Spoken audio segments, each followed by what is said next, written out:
Turning Art is a turnkey artwork service for businesses and commercial real estate. Essentially what we are is an online marketplace that allows consumers to connect with certified paint crews for all of their interior painting needs. Reonomy is a property and market level research platform. WiredScore helps to ensure that when you're looking for new office space, that you can find places with fast, reliable, redundant connectivity. We're the largest commercial real estate crowdfunding platform. We create and capture digital content through the mediums of drone videography and photography, custom virtual tours, Google virtual tours. PlaceMeter, we turn any video into data to measure activity in places, streets, and neighborhoods. Our platform marries your leasing data with your stacking plans and your floor plans to create real-time analytics. Commercial real estate brokers share lease comps on CompStack. We end up with a comprehensive database, and then we sell subscription access to that database. Currently, the process of lease abstraction is manual. CRE's machine learning algorithm was designed to extract key information from contracts quickly and accurately.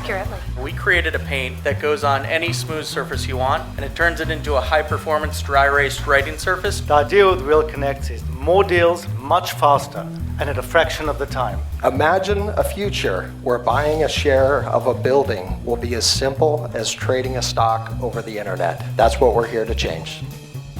Each of these 10 companies is going to have 3 minutes with our panel of executives, and the executives are going to have to ask them questions. At the end, they're going to get up and give you their thoughts about what they've seen today, what you guys have seen today. A lot of the ideas that were pitched today consistently showed a value that we could identify as relevant to the market. Good business practices, certainly certain challenges there, but I think they were really good. I think if I were to pick a few that are intriguing, I think VTS is probably much more advanced than a lot of the other players and has really pushed forward the boundaries of what you can do, out in the field with the brokerage. And I think what's interesting to me is looking at a company like VTS in our industry. Andrew, if he's still here, I think VTS is actually a mature company in the pace of evolution today. And it's fascinating to think that a company that's that young is actually, now needs to think about what's going to happen in 10 years and how does, that company evolve. I think about the fact that Facebook today is kind of a dinosaur in the technology space because they've been around for more than 5 years. It's just an interesting perspective. The VTS feeling old is just because of the due diligence that we put them through. I'm absolutely not saying that they're the old. But it's just a fascinating thing to think about. That next year there can be a completely different company that didn't exist today.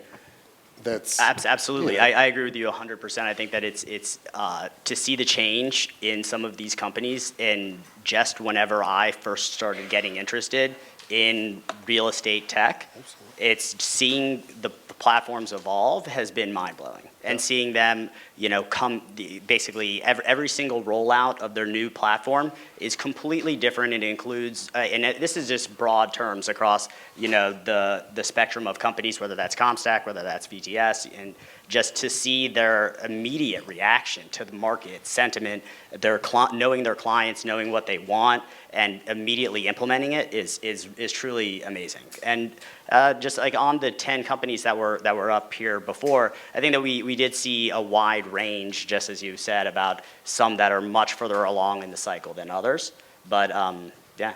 Yeah, I agree. And the perspective that I would just share is if you think about a lot of great entrepreneurial zeal and efforts, think about the exit strategy for your firm and the valuation at that exit, right? And the valuation is going to be tied to whatever barriers there are to entry and exit and what you do that's unique. And I don't want to generalize all of the companies that we saw today, but I guess the recurring theme for me was there's a lot of really good stuff going on. I don't know what their exit plans are. Do you want to go for 5 years and then get sold to another larger company? Do you want to take the company public? And the reason I ask you to think about that is because you didn't go back and think about, from a business strategy perspective, how am I going to differentiate myself in the market? And how am I going to wreck those barriers to entry or exit? And the recurring theme for me across the companies that we spoke today was I wasn't really sure that there was some good barriers to entry and exit in those particular markets. And I'll just use the crowdfunding as an example. We saw a couple companies today, and I'm not sure that there's a lot of difference between them, at least in the few minutes we've had to engage in some conversation with them. And that differentiation is really going to play into the value as you as an entrepreneur seek to extract that value at some other opportunity. Yeah, I think the thing I'd say is that I think there are a lot of good products that I've seen today. I think there is a wide gap between a product and a company. There were definitely some companies, but I think that's a challenge, and that's the opportunity, is to go from a product to a company. And I think some will make it. Obviously, just the law of startups is that a lot won't, but I think some of them will survive, be subsumed into some of the other companies, and also think about how you can make yourself open to other companies. We certainly are with our companies. I think I would add one point on CRE systems in particular.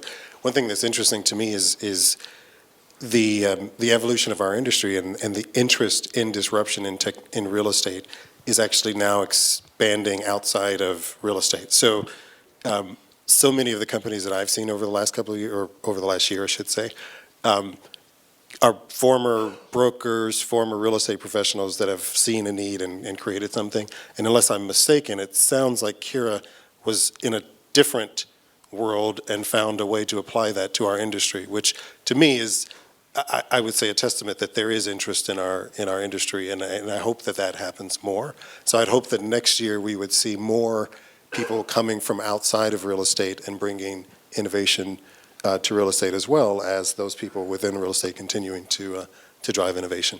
Just to dovetail on that, I think that exactly what you said, that with all the great startups, I kind of like to put into two buckets. So there's one bucket over here that has people that were in the industry that felt this problem, that just was so painful that they had to quit their job to just come up with go pound the pavement and find clients and do this to just solve the problem because it was that painful.